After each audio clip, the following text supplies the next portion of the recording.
Juiste joen om lieke nog zo'n uren worden de vrouwen op station Snits Noord onvallen. En die worden eigenlijk zo uit het niets worden ze mishandeld door twee meisjes. En dat is eigenlijk wat er gisteravond gebeurd is. Hoe binnen zij mishandelen? Nou ja, schoppen slaan, aan de haren trekken, dat soort dingen. 2 weken geleden mishandelen de van uit Jereveen en Ljouwen 2 jongens. Dat zoenen ze die en haar om zij homo binnen.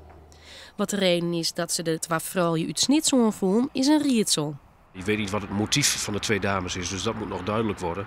En ik weet ook niet of dat de vorige keer zo heel specifiek duidelijk is geworden dat het echt om homohaat ging. Het lijkt meer dat de dames op zoek zijn echt naar slachtoffers om hun, om gewelddadig te zijn of op een of andere manier. Daar lijkt het op.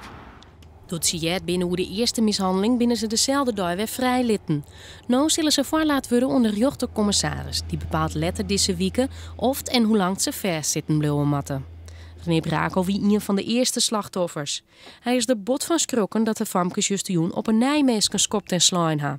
Nou, ik vind het echt afschuwelijk. Ik vind, echt. Ik heb hier geen woorden voor. Ik denk van, je hebt het al een keer gedaan.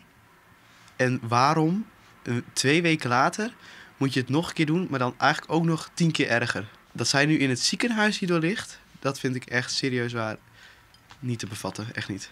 Nee. De verwoning zien René's gezicht binnen Wolwes ambitie genezen. Maar hij had nog wel botlast van de mishandeling. Nou, ik vind het nu toch wel een beetje beangstigend worden eigenlijk. Ja. Bist bang worden op stritten? Ja.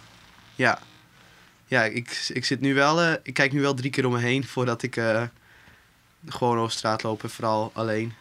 Ja, nee, ik vind dat, ik ben er wel een beetje bang voor eigenlijk. René en Irod haar nooit ze mishandelen binnen een Facebook-actie opzet zien homogeweld.